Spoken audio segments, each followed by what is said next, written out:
هغه درس چې باید له بوئینګ څخه زده شي. تاسو پوهیږئ چې بوئینګ کمپنۍ یوه له هغه کمپنیو څخه ده چې الوتکې او نظامي وسایل تولیدوي.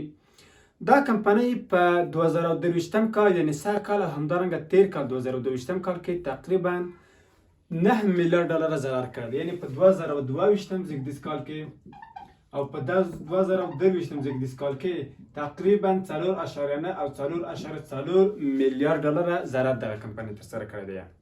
په داسې حال کې چې دا کمپنۍ په 1999 کال کې تاسیس شوې ده، یعنې تقریبا 127 کاله وړاندې دغه کمپنۍ تاسیس شوې ده.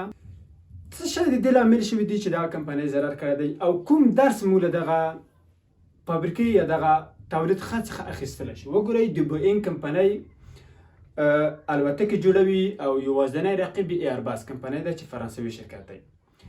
دوی تقریبا د ټول نړۍ 90 سلنه الوتکې جوړوي او د 10 سلنه الوتکې په روسیه او په چین کې جوړیږي، یعنې مسافر وړونکې الوتکې. البته دوی کله چې یوه الوتکه جوړوي، مثلا بوئینګ 907 موډل الوتکه چې دوی جوړوي، 9 یا 8 موډل یې تقریبا 6 میلیونه پرزې یو ځای کېږي او یوه الوتکه ورڅخه جوړیږي او دوی دغه الوتکه تقریبا په 410 میلیونه ډالره پلوري، یعنې خرڅوي یې. اوس پوښتنه دا ده، کله چې یو داسې د تولید خط وي چې هغه 6 میلیونه پرزې یو ځای کېږي، البته دا پرزې ټولې د بوئینګ په فابریکه کې نه جوړیږي. په آسیا کې، په اروپا کې، په کاناډا کې دوی له مختلفو کمپنیو سره قراردادونه لري، پارتنران لري او دوی دغه پرزې ورلیږي او د الوتکې ورڅخه جوړوي. ټول شی دوی په خپل ځان نه جوړوي.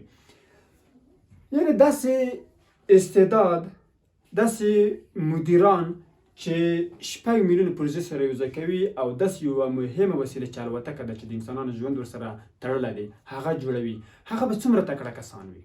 تاسو خپله پوهیږئ. هغه به حتما لومړنۍ درجه استعدادونه وي. نو یوازینی درس چې موږ ورڅخه اخیستل چې هغه دا دی، که چیرې د تاسو سره په کاروبار کې لومړۍ درجه کسان وي، تاسو سره کار ترسره کوي، دا د دې معنا نه لري چې تاسو به همیشه په عوایدو کوئ، تاسو به په ګټه کې وئ. بل درس چې موږ ته راکوي هغه دا دی چې لومړیوالی په بازار کې تاریخ، سابقه، تاریخچه هیڅکله د دې معنا نه لري چې کمپنۍ به همیشه کامیابه وي، ستونزه به نه لري او په بازار کې به لومړی وي. ډېر کسان وایي چې موږ لومړنی شرکت چې په دغه برخه کې فعالیت ترسره کوو، لومړنۍ کمپنۍ چې په افغانستان کې کار کوي او په نړۍ کې کار ترسره کوو. دوی داسې باور لري چې موږ به همیشه اول وو.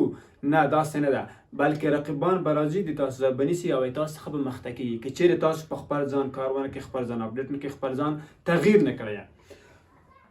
بل درس چې موږ ورڅخه اخلو هغه دا دی چې دوی وګورئ 9 میلیارډ ډالره ګټه نه ده کړې، یعنې ضرر یې کړی دی. خپلو کارکوونکو ته بیا هم معاش ورکوي، دوی په بازار کې ځای لري. په داسې حال کې چې د نیویارک د ونډو په بازار کې په 2023 کال کې دغه کمپنۍ 115 بیلیونه ډالره ارزښت دی، یعنې که چیرې څوک وغواړي دغه کمپنۍ واخلي، یعنې 115 بیلیونه ډالره یعنې میلیارډ ډالره باید دغه کمپنۍ ته ورکړي، دغه کمپنۍ ونډوالو ته ورکړي تر څو دغه کمپنۍ ترلاسه کړي. خو بیا هم دوی په بازار کې نن ورځ فعالیت ترسره کوي او روان دي. یعنې تاسو باید انعطاف منونکي وئ. د بازار سخت شرایط، د بازار ناسم شرایط چې په تاسو باندې راځي، تاسو باید سقوط ونه کړئ. تاسو باید وکولی شئ چې داسې ستراتیژۍ اختیار کړئ تر څو تاسو وکولی شئ خپل کارکوونکو ته معاشونه ورکړئ او کمپنۍ مو له سقوط څخه وژغورئ.